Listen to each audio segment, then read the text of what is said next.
Dictionary.com defines the term work ethic as a belief in the moral benefit and importance of work and its inherent ability to strengthen character. As a result of having a good work ethic comes with being prideful. My dad has a work ethic that is unmatched in my mind. I've learned how to work hard and take pride in everything I do from my dad. I love making the things I work on look good, so I take the time to make sure they are done right. My work ethic and pride is apparent in my schoolwork, basketball, and the little things in life such as making my bed and writing neatly. My schoolwork takes me forever to finish, and it's because of how I complete it. I receive compliments all the time on my handwriting, and I have good handwriting because I care about it. I take the time when writing my name, writing a sentence, and writing an essay, just to name some examples. No matter what the task is, I always try to have my best handwriting. I also try and finish my work early and do it well. I'm not the smartest person in the world, but I try extremely hard. I try and finish my work I get on the weekends before Sunday night, and I complete my assignments to the best of my ability. Basketball is obviously my favorite sport, but I wouldn't be where I am today, skill-wise, without my work ethic. Most basketball players that are my height can't dribble the ball and really aren't supposed to be able to. My height is a natural gift and I'm thankful for it, but my skill isn't. The skills I have are developed from the countless hours spent in the gym working on my game. Also, guys my height aren't supposed to be as coordinated as I am. Most kids my size trip over their own feet, but not me. I worked on my footwork when I was young and continue to do so. So when people say something about me only being good at basketball because I'm tall, it's a huge insult to my work ethic. I'm at the point where I am today because of how hard I've worked. Lastly, I take pride in the little things I do. For example, I take forever to make my bed because of the pride I have in how nice it looks. I take everything off my bed, then I place the sheet on top of it. I tuck in my sheet under the mattress and then fold the top over. Then I make sure there are no creases because the sheets being smooth looks good. Even though I put my comforter over the sheets, I still like there to be no creases. After the comforter is on, I then fold my 2 blankets the same way every day with the stitching hidden. I know that sounds really weird, but that's just the way I like it. I'm proud of the bed that I make every day, and my mom always compliments me and tells me how good it looks. Having a good work ethic will take you a long way in life, and it creates discipline in everything you do. I do everything to the best of my ability, so when I fail, I know I can't do anything else to improve upon it. However, when I succeed, that's the best feeling in the world because all the hard work has finally paid off. I am proud of my GPA, of my college acceptances, of being a National Hispanic Scholar. I am proud of the C- I got on my BC Calc semester exam, and my first tutor. I got him 2 weeks into AP Physics. I am proud of my voice crack at my first concert as a freshman in front of the seniors that I was so desperately trying to impress. I am proud of nailing the highest note in Carry On My Wayward Son at my most recent and seeing the amazement in the eyes of 8th graders. I am proud to be a teeny 5 feet and half an inch at school and to be a towering 5 feet and half an inch at home. I am proud of the gold flecks that are scattered throughout the eyes that I share with over 50% of the world's population, and to have all the physical characteristics of a Cuban gallega. I am proud of the scar that closely resembles a treble clef above my knee, and the stretch marks that line my hips, of the fact that my grandmother told me every day that I needed to lose weight until I lost 60 pounds in a month. I am proud to have kept a pet alive on my own for at least 4 years. I am proud to say that although I am shy and soft-spoken, I am passionate and determined.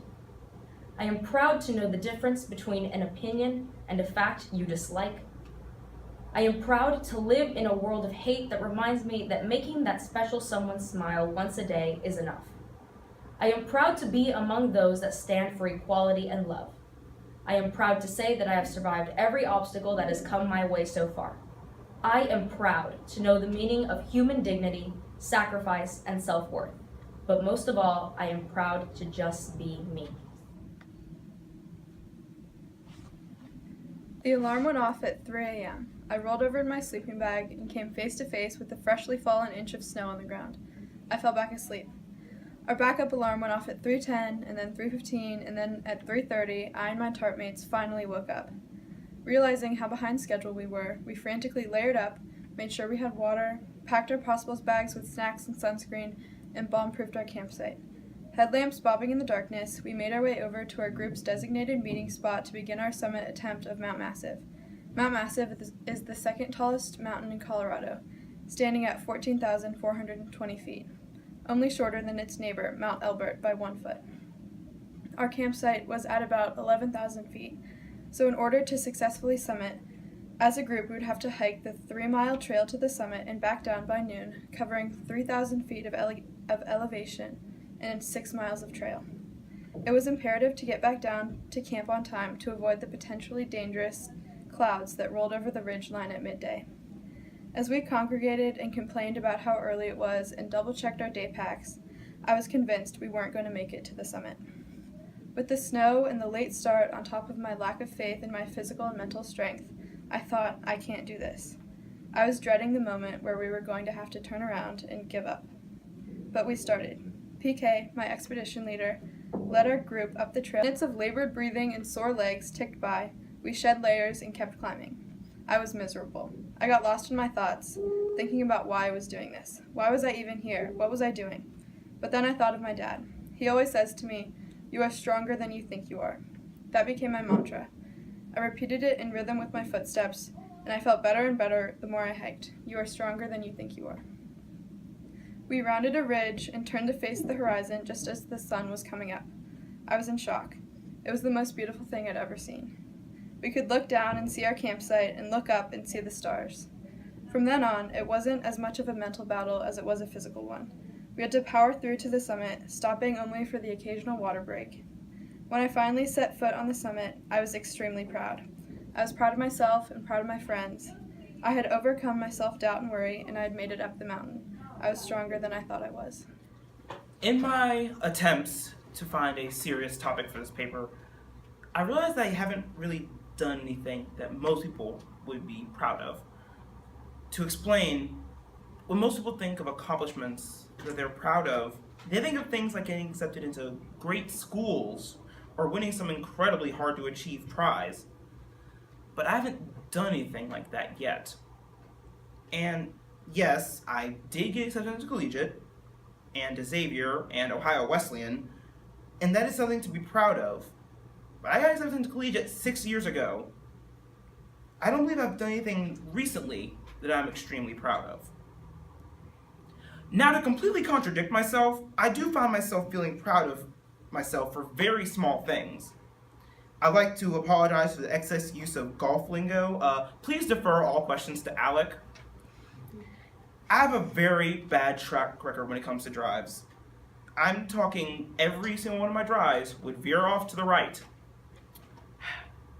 And yet I somehow once shot a 45 on a 9-hole game. I remember this match clearly. I had a really good start. My drive shot went around 208 yards, and my next shot was with a 4 hybrid. I only half swung, and that still got me just short of the green, or as Coach Ed calls it, the dance floor. Now, this would be the part where I chipped on and the ball rolled in. No. In my attempts to not have to carry my wedge with me, I just brought my putter. This bad decision earned me a 2-putt instead of 1 shot. A similar trend took place throughout the entire game. I'd be fine until I got to the green. Sometimes I'd play entire holes perfectly, but then I'd overestimate how far the ball would go. Now, I was playing by myself, so I could take my time.